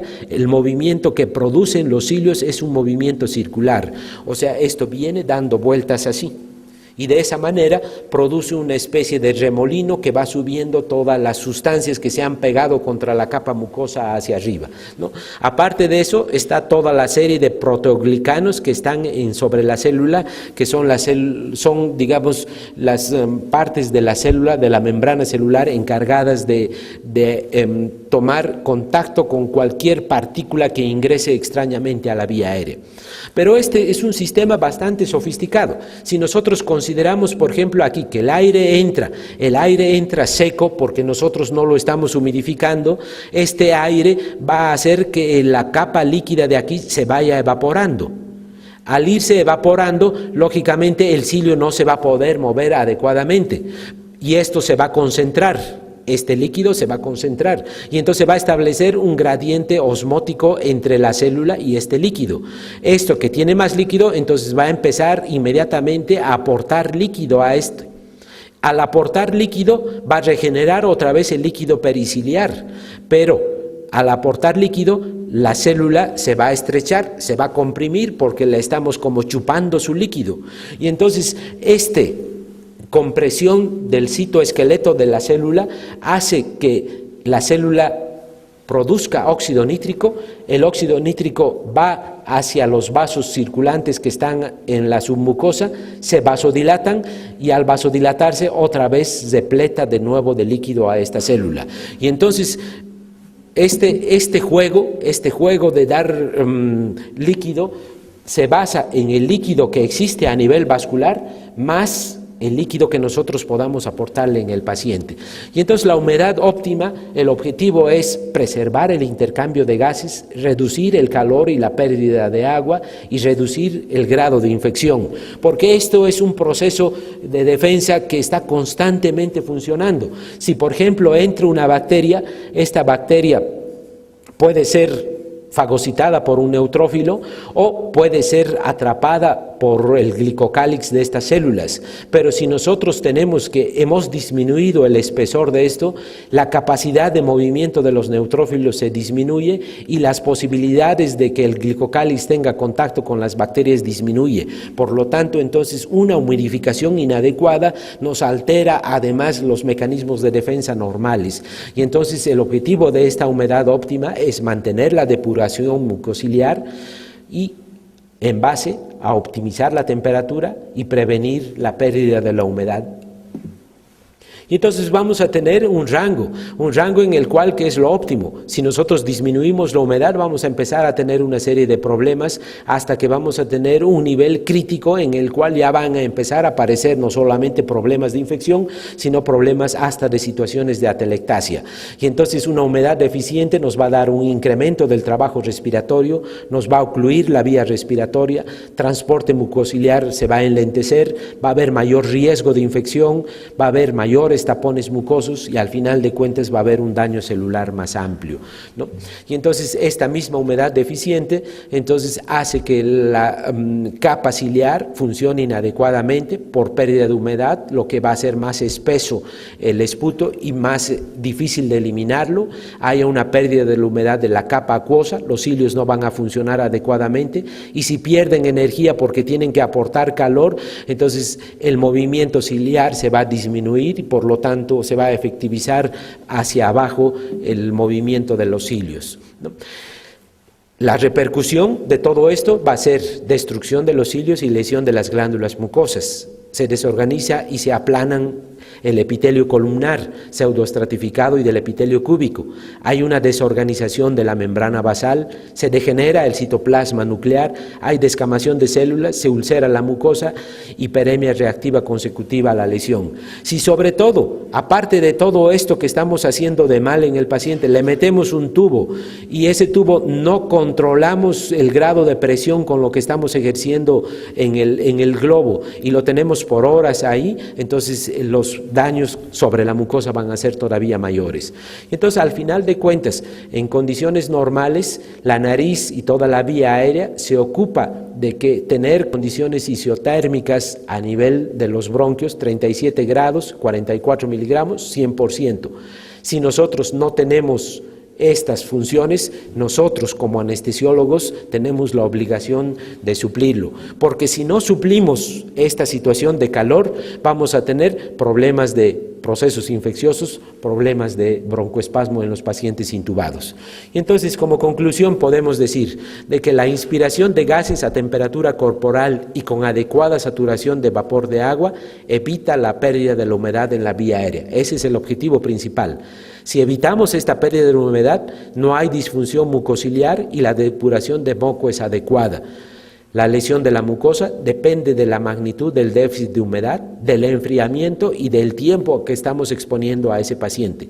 Si mantenemos la función respiratoria, se reduce el riesgo de infección y el intercambio de gases es efectivo. Muchas gracias.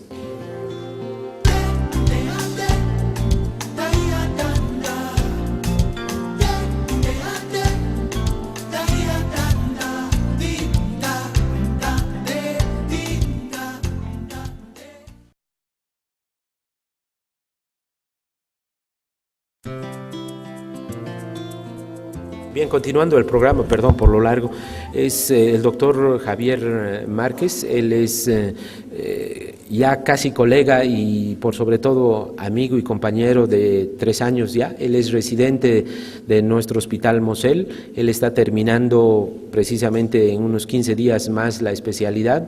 Y además tengo el grato honor de felicitarlo porque él va a continuar estudiando, va a hacer la subespecialidad de anestesia cardiovascular en el Instituto Nacional de Cardiología, ¿no? Y él nos va a dar un repaso de todo lo que son los sistemas clínicos para el mantenimiento del calor y la humedad. Gracias. Buenas noches. Vamos a tratar de irnos un poquito más rápido.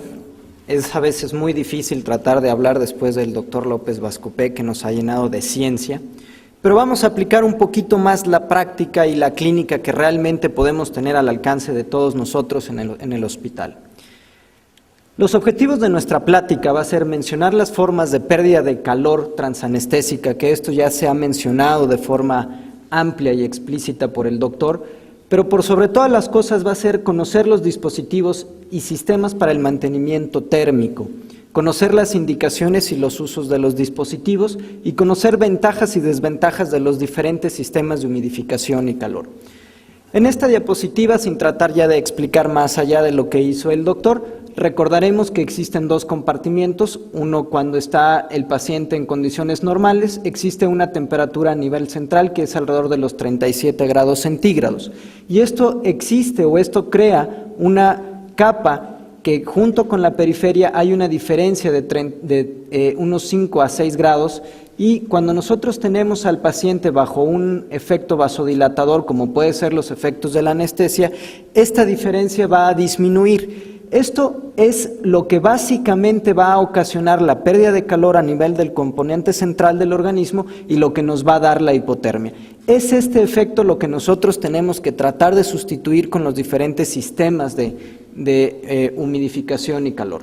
El doctor ya nos dio una amplia explicación sobre las formas en las que uno pierde calor, que es básicamente por la radiación, en menor proporción por las corrientes de convección y las de conducción, y la evaporación, que va a ser la fase más discreta en cuanto a lo que es la pérdida de calor. Estas imágenes, como ya las explicó el doctor, hablan sobre lo que nosotros estamos haciendo con el acondicionamiento de gases a nivel de la vía respiratoria. Nosotros tenemos un aporte de los gases anestésicos que normalmente son secos, que son fríos, que los aportamos entre los 15 y 20 grados centígrados y que normalmente tenemos una humedad absoluta de 2 miligramos por litro de gas. Cuando nosotros aplicamos, como decía el doctor, un tubo orotraqueal o endotraqueal hacia el paciente, nosotros estamos aboliendo las funciones básicas de la nariz y de la orofaringe o de la nasofaringe, que básicamente es la regulación de la temperatura por medio de un flujo turbulento que se hace por los cornetes y la humidificación que se hace en base también al paso por el epitelio de la mucosa nasal. Entonces, nosotros tenemos que aprovechar las condiciones fisiológicas que nosotros tenemos a 37 grados en el interior del cuerpo, con una humedad absoluta y una humedad relativa de 44 miligramos por litro de gas, y hacer que esta misma temperatura nos ayude a calentar estos 20 grados centígrados y llevarlos a un porcentaje más o menos de unos 32 grados centígrados con una humedad de 33.5 miligramos por litro. Esto funciona con el gas exhalado, se condensa en esta parte que es la nariz artificial y junto con la temperatura exhalada, estos materiales higrofóbicos van a mantener la temperatura acá y una vez por el arrastre de la inspiración vamos a acondicionar nuestros gases de forma eficiente. Existen diferentes sistemas de humidificación y calor. Los más sencillos o los que no son activos van a ser las narices artificiales o los intercambiadores de humedad y calor, que básicamente hay de muchos tipos.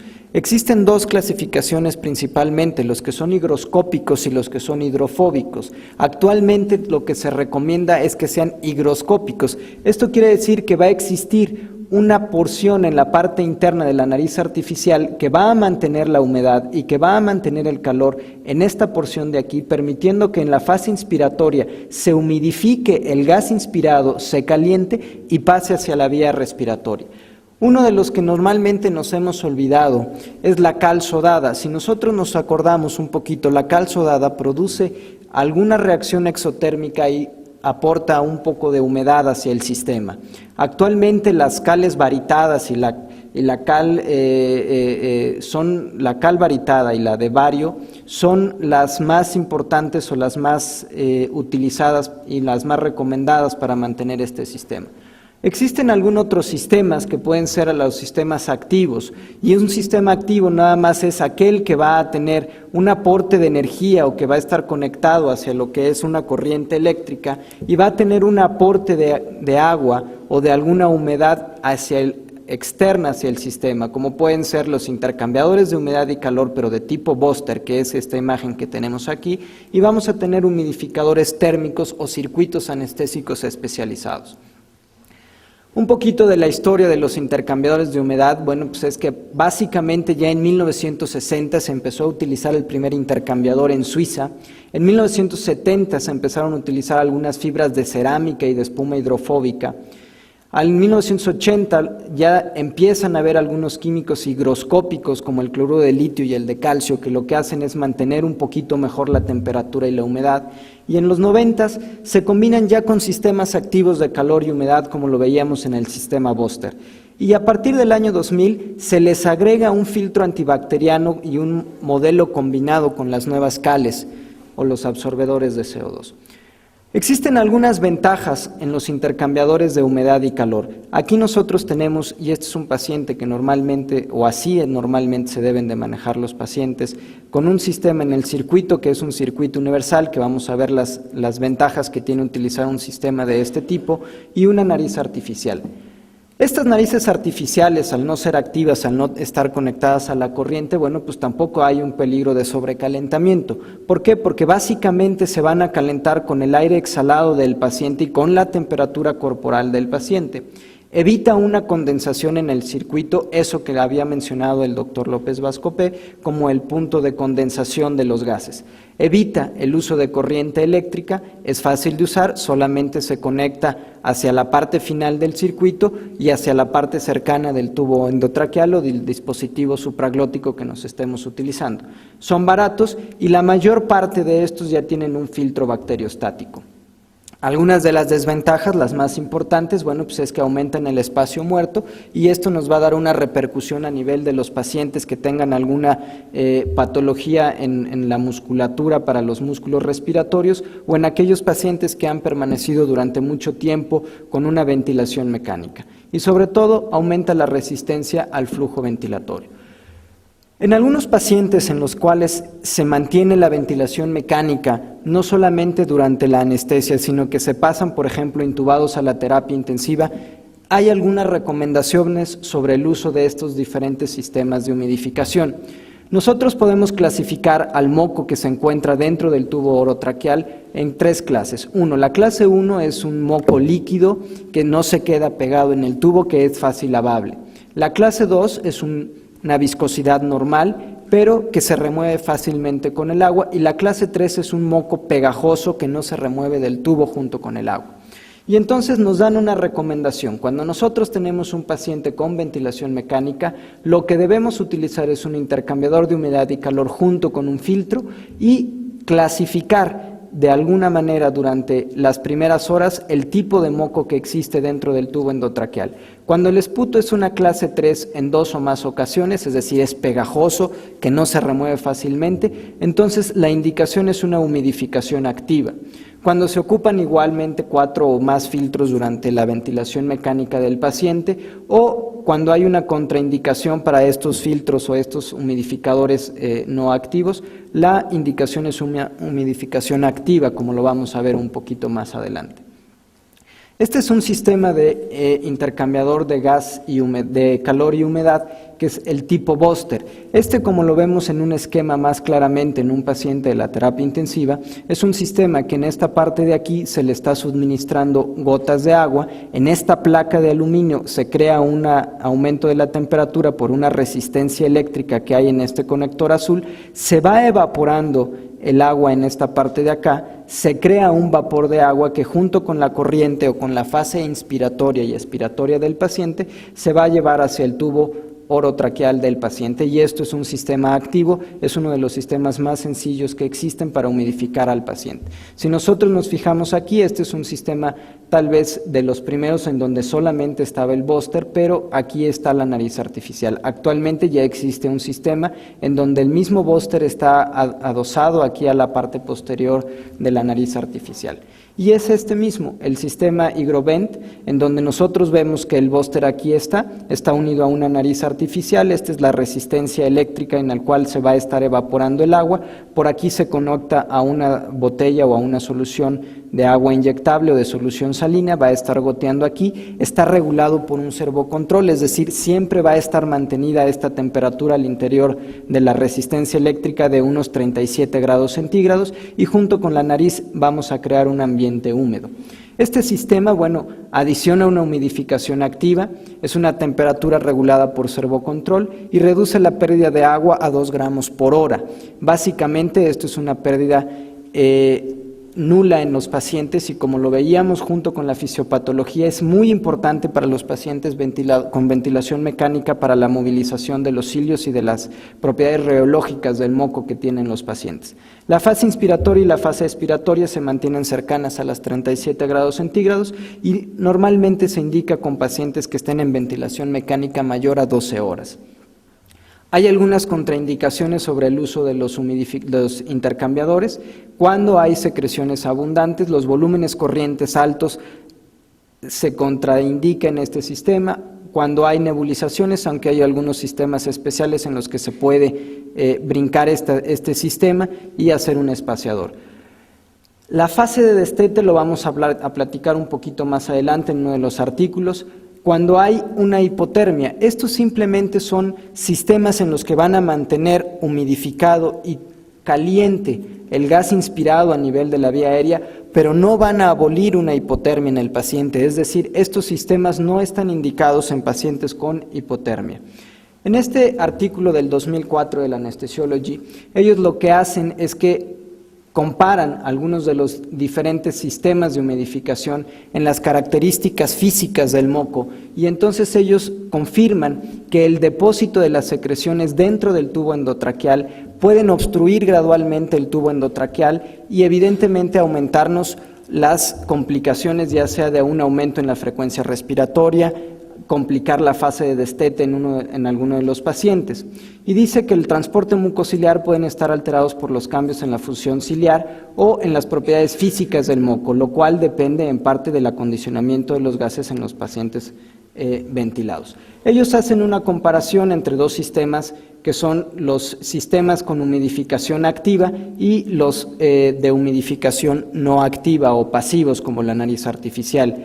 Y ellos comparan que básicamente en pacientes en los cuales no se tiene una ventilación mayor de 9 a 10 días es indiferente el uso de alguno de estos dos. Sin embargo, a partir de estos 9 días, el uso de los humidificadores o de los intercambiadores no debe ser tan recomendado, sino solamente para periodos cortos de ventilación mecánica.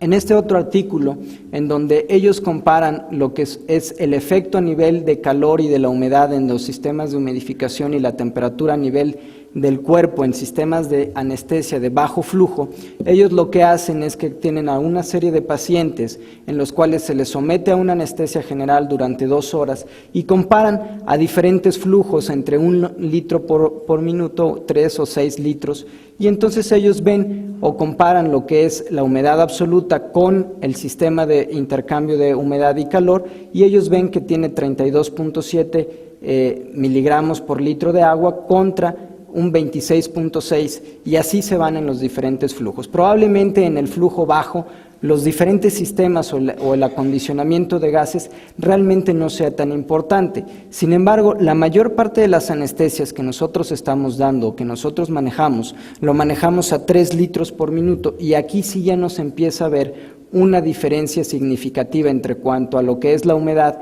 y lo que es la humedad relativa y la temperatura a nivel de los diferentes flujos. Sin embargo, a nivel corporal o a la temperatura corporal, ellos ven que no existe una diferencia significativa entre la curva de hipotermia o de pérdida de la temperatura a nivel corporal, y ellos concluyen que el uso de los intercambiadores mejora la humedad relativa y la absoluta de los gases anestésicos durante diferentes flujos de gas inspirado. Sin embargo, estos intercambiadores en combinación o incluso con combinaciones de flujos bajos no deben conferir un beneficio hacia la hipotermia en pacientes que están anestesiados bajo una cirugía general durante 2 horas. Es decir, estos sistemas no deben de ser utilizados para el recalentamiento de los pacientes. En este otro artículo del Critical Care del 2000 habla sobre los efectos de los intercambiadores de humedad y calor y de los diferentes sistemas de humidificación térmica en la mucosa respiratoria de los pacientes bajo ventilación mecánica.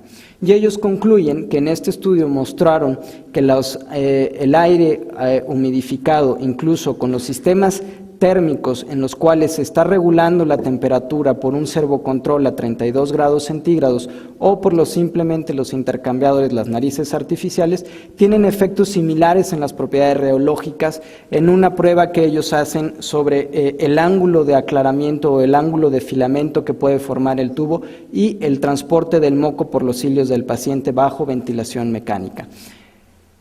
Hay muchos artículos en los que hablan que los diferentes sistemas de humidificación pueden ser utilizados de forma simple o se les debe de agregar algún elemento de forma térmica o de humidificación activa. Realmente no hay artículos concluyentes sobre cuál es la mejor humidificación, sobre todo a corto plazo. A largo plazo existen diferentes sistemas, sobre todo los de humidificación activa, que son los más recomendados.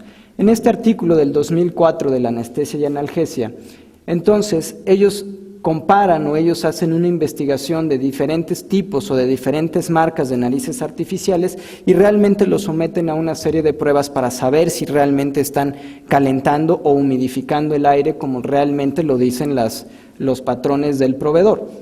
Y entonces ellos estudian 5 diferentes y los someten a un reto sobre la mucosa de la vía respiratoria, sobre los cambios en la pérdida de agua a nivel de la mucosa, y entonces se les aplica un flujo de 5 litros por minuto en un circuito circular en una máquina de anestesia. Ellos encuentran que hay un rango considerable en la realización o en el trabajo de estos diferentes sistemas, es decir, hay un rango en el cual el proveedor dice que es eficiente en un 98% y ellos encontraron que básicamente la reducción en la pérdida de agua va desde un 60 hasta un 90% de diferencia en el rango que estos mismos proveedores están utilizando. Y el acondicionamiento o el incremento en la temperatura puede ir o puede variar dependiendo de la marca y del proveedor entre los 2 a los 8 grados dependiendo del tipo de la nariz artificial. Y ellos concluyen que encontraron una variabilidad considerable en el trabajo o en la eficacia de las narices artificiales y que tienen las especificaciones o que tienen estos proveedores tienen especificaciones similares y estas especificaciones deben de estar reguladas en una norma estandarizada para este tipo de aditamentos. En este otro artículo, bueno, nosotros tenemos que los efectos mecánicos en la vía aérea de los diferentes tipos de humidificadores en los pacientes a los que son sometidos a destete. Y entonces ellos utilizan un sistema de nariz artificial basado en una ventilación con presión soporte con pacientes que tienen una patología pulmonar crónica. Y entonces los pacientes que fueron o que son difíciles potencialmente de destetar pueden inducir un trabajo inspiratorio aumentado, pueden incrementar los requerimientos en la fuerza muscular y pueden hacer un desajuste en el intercambio de gases aumentando la presión arterial de CO2, llevando a una acidosis ventilatoria y por lo tanto aumentando la frecuencia respiratoria de estos pacientes, llegando a un disconfort. La forma o la contrarregulación de todos estos sistemas de nariz artificial en estos pacientes se va a dar bajo un aumento en el volumen, en la presión soporte que se le dé por arriba de 8 centímetros de agua en base a lo que se tenga previamente manejándose el ventilador. Y estos concluyen que el uso de este tipo de narices artificiales no debe ser recomendado en los pacientes que pudieran ser potencialmente difíciles de destetar del ventilador. En este otro artículo del Critical Care también hacen un balance energético en los pacientes intubados en la vía aérea o de la vía aérea como un indicador óptimo del acondicionamiento de gases. Esto lo que hacen básicamente, bueno, pues es que conectan al tubo endotraqueal un sistema en donde se va a estar midiendo la temperatura y la humedad tanto del gas que se está inspirando, que llega a la parte proximal del tubo, a la parte distal del tubo, y por un sistema de reflectancia van a medir las diferentes zonas en donde el sistema o el tubo se va a calentar y va a empezar a perder la humedad de los gases. Y en ellos dicen que en conclusión los datos presentados muestran que la termodinámica en la vía aérea natural de los pacientes intubados o de los pacientes que tienen una vía aérea normal es diferente y estos resultados demuestran que el trabajo de la vía aérea y la pérdida de gas o de la pérdida de agua a nivel del epitelio de la mucosa respiratoria es neutral cuando los gases inspirados se aportan a una temperatura corporal y están saturados al 100% de agua o de vapor de agua. Y esto soporta trabajos previos en los cuales la función celular, la morfología celular y el transporte de mocos ha sido mostrado o se ha mostrado que optimizan a los gases inspirados en condiciones de una temperatura corporal, es decir, a 37 grados centígrados y con una humedad relativa del 100%. En este otro, bueno, comparan 44 diferentes tipos y vamos a tratar de irnos un poquito más rápido, sino simplemente lo único que ellos dicen es que hay que buscar las condiciones óptimas de estos diferentes tipos de narices artificiales que existen en el mercado, porque evidentemente no todas tienen la misma calidad y no ofrecen el mismo aporte o la misma humedad. Y en resumen ellos dicen que las características que se requieren de los sistemas de intercambio de humedad y calor junto con un filtro aún no están claras, es decir, que los proveedores tienen algún sistema de calidad diferente a lo que recomienda la Asociación Americana para el Cuidado Respiratorio. En este otro artículo vamos a ver algo que está muy de moda y que nos hablaba ya también el doctor, dependiendo de las moléculas a las que nosotros podamos tener acceso o el tamaño de las moléculas, y que es un filtro que se debe de agregar a estos sistemas y que van a tener como objetivo realmente de parar algunas moléculas virales y algunas bacterianas para poder hacer realmente un buen filtro y un buen intercambio de humedad y calor. Este es un artículo, bueno, más que un artículo, es un reporte de la FDA de enero del 2006, en donde dice que hay algunos sistemas en los cuales se está aportando oxígeno por una cánula nasal, en donde existe una evidencia de que están contaminados con algunos agentes como la Ralstonia sp y otro tipo de bacterias. Esto va un poquito aunado a lo que nos explicaba el doctor sobre el tamaño de las moléculas hídricas que se encuentran en la fase respiratoria de los pacientes, incluso en la fase posoperatoria. Entonces esto nada más es para tener un poquito en cuenta que existen diferentes tipos de filtros que debemos ocupar para poder nosotros tener una buena protección del paciente.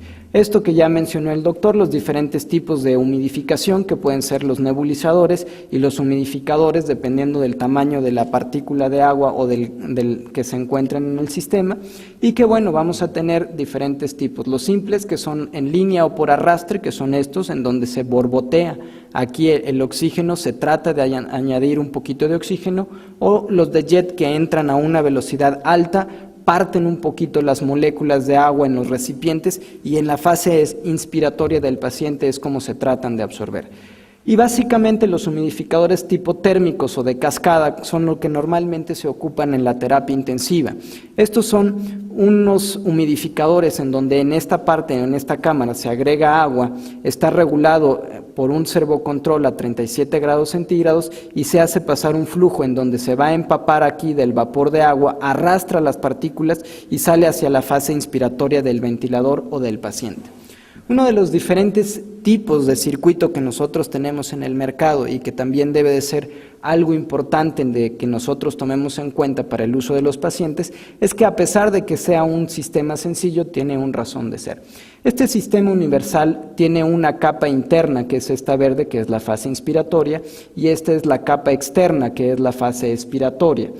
La condensación es en el tubo externo, es decir, la fase expiratoria se condensa aquí y como nosotros lo vemos en este esquema, lo que trata de hacer es calentar el flujo interno o el flujo que va en el tubo verde hacia la fase inspiratoria del paciente y agregar un poquito de humedad relativa al sistema. Tiene un filtro bacteriostático, normalmente se conecta el filtro bacteriostático hacia la parte inspiratoria de la máquina y la ventaja es que proporciona una humedad relativa del 90% y una humedad absoluta del 26.3 miligramos por litro.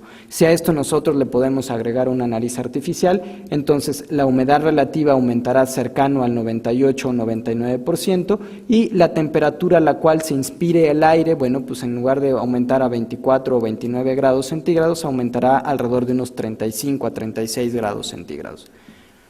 Existen otros sistemas de circuitos que son utilizados básicamente en los pacientes de terapia intensiva, en los cuales se requiere una humidificación con un aporte calórico externo, como son esto, que es lo que decíamos que es la cascada, y que es este sistema, que es un sistema en donde por dentro del sistema del circuito que va hacia el paciente y hacia el ventilador, contiene una resistencia eléctrica que lo que hace es que aumenta la temperatura a nivel del circuito y junto con esta cascada se humidifica el aire inspirado. Es decir, si esta es la fase inspiratoria, bueno, nosotros tenemos un aumento en la fase inspiratoria, llegando básicamente a la porción a unos 40 grados centígrados con una humedad de 44 miligramos por litro que está dada por esta cascada, y en esta parte en donde ya no está conectado el circuito, sino que normalmente es alguna extensión que va hacia el tubo endotraqueal, bueno, pueden perderse 3 grados centígrados, pero que normalmente quedarán a 37 grados centígrados, que es una parte fisiológica del organismo. Existen otros sistemas de mantenimiento térmico durante el transoperatorio. Existen esto que es la radiación, que pueden ser algunas lámparas infrarrojas, o este sistema que lo que hace es que dirige hacia un punto en la frente o hacia un punto en el óvulo de la oreja, y va a funcionar en lo que el doctor López Bascopé nos hablaba sobre las anastomosis arteriovenosas, en donde va a dilatar o va a favorecer la vasoconstricción de estas arterias, favoreciendo que la disipación del calor durante el transoperatorio sea menor. En algunos quirófanos, evidentemente en Estados Unidos, bueno, pues ya tienen algunas lámparas de luz radiante o de luz infrarroja que van a estar dirigidas hacia el enfermo. Existen otra serie de aditamentos, como pueden ser las sábanas térmicas, desde las más sencillas, que están recubiertas de aluminio con una parte de algodón o de lana en la parte inferior, que lo que va a hacer es que va a disminuir la pérdida de calor por convección. Algunas incluso son unos modelos que pudieran meterse durante el transoperatorio con una hendidura, como las sábanas hendidas quirúrgicas, o en el posoperatorio lo que se utilizan son sábanas térmicas infladas con una máquina que expulsa aire caliente, que puede ser regulado y que normalmente forma un colchón de aire entre el paciente y la parte ambiental del quirófano. Existen otros dispositivos que se alcanzan a ver en esta imagen, como son el hotline o algunos sistemas en donde las soluciones se infunden a esta parte, a esta máquina, son calentados ya sea por el paso de este conductor hacia esta máquina, y de aquí pueden pasar por vía intravenosa hacia el paciente. Lo que normalmente o lo que nosotros acostumbramos a hacer es meter la solución al microondas y, bueno, pues dependiendo, le pondremos 1, 2, 3 minutos, dependiendo de cómo sintamos la solución, pero básicamente no tenemos un control de la temperatura como lo tenemos con estos sistemas. Y aquí, nos habla este artículo del British Journal del 2004 sobre los diferentes, la importancia del aislamiento térmico perioperatorio. ¿Realmente habrá alguna diferencia importante? Sí, ya las mencionaba el doctor, todas las consecuencias que puede tener la hipotermia, y ellos hablan de los diferentes tipos de sábanas y de colchones que nosotros podemos tener. Y básicamente ellos dicen que lo que se puede obtener comercialmente mejor está diseñado para el uso en el cuarto de operaciones. Es una sábana que se llama el Barkil Thermcare 1, que reduce la pérdida de calor alrededor de un 45%. Esta sábana está hecha de una capa de lana que básicamente hace un aislamiento térmico, pero que cuando se utiliza esta misma sábana con una doble capa de lana, bueno, la pérdida se puede reducir hasta en un 80%. Y existen algunas otras sistemas o algunas otras formas de que nosotros tenemos para evitar la pérdida de calor y que están en fase de experimentación.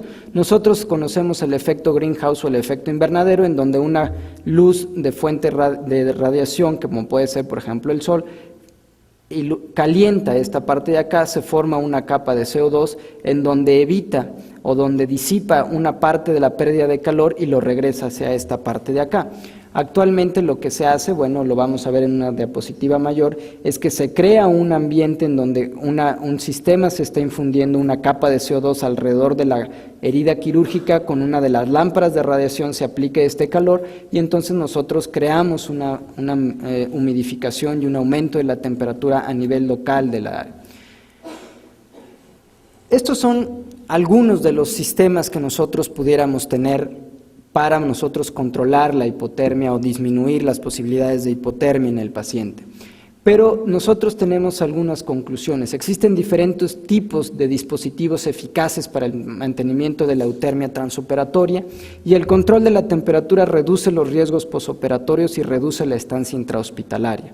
Y no existen criterios claramente definidos para la selección y la elaboración de los sistemas de intercambio de calor y humedad, como son las narices artificiales. En general, aunque haya sido un poquito rápida esta explicación, espero que haya quedado un poquito más claro sobre las diferentes formas en las que nosotros tenemos para mantener el calor en nuestros pacientes. Lo importante probablemente no es tener todos estos sistemas, con que tengamos alguno o con que nosotros protejamos un poquito la exposición del paciente, creo que puede ser suficiente. Cuando los cirujanos llegan, lo primero que hacen es avientan isodina, avientan jabón, avientan grandes cantidades de agua, que eso evapora o eso disipa el calor de los pacientes. Entonces, si nosotros mantenemos las áreas del paciente lo más cubiertas posibles, creo que podemos suplir algunos de estos sistemas. Gracias.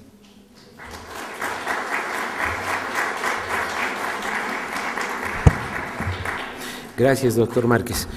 Bien, entonces para terminar, ustedes han visto, es un tema demasiado amplio, hemos tratado de hacer lo más reducido posible, es algo que en general el anestesiólogo no le da importancia a estos aspectos. De alguna manera queríamos nosotros poner el granito ahí de la semilla para que ustedes se den cuenta que es importante y que hay que leer un poco más sobre esto. Entonces, para que ustedes tengan la oportunidad de ampliar grandemente y todos los artículos que estaban ahí y muchos otros más artículos, el doctor Márquez le pueden solicitar al salir un disco en el que está toda la información sobre esto, ¿no? Yo no sé si en aras del tiempo ahí tienen todas las respuestas, vamos a estar todavía caminando por acá para después cualquier duda que pudieran tener ustedes, ¿no? Nuevamente, muchas gracias por su presencia, gracias, pensamos de que no iba a haber mucha gente por la situación del festivo, pero he visto a muchos amigos acá y gracias nuevamente por estar con nosotros. Gracias. El Colegio Mexicano de Anestesiología le agradece al doctor Alberto López Bascopé y al doctor Márquez por esta interesante plática. Los anestesiólogos manejamos todos los días vapores, gases, humedad, nebulizadores, etcétera. Y bueno, yo creo que esto vino a aclarar muchas de las dudas que teníamos.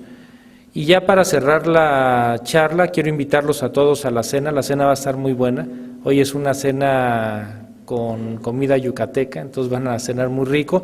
Y ahí va a estar el doctor Alberto López Bascopé, el doctor Márquez, para aclarar cualquier duda que tengan. Gracias por el CD que nos trajeron, porque ahí es un excelente CD que trae toda la información. Y bueno, hoy abrimos las sesiones, que tengan muy buena noche y los esperamos en el comedor. Gracias.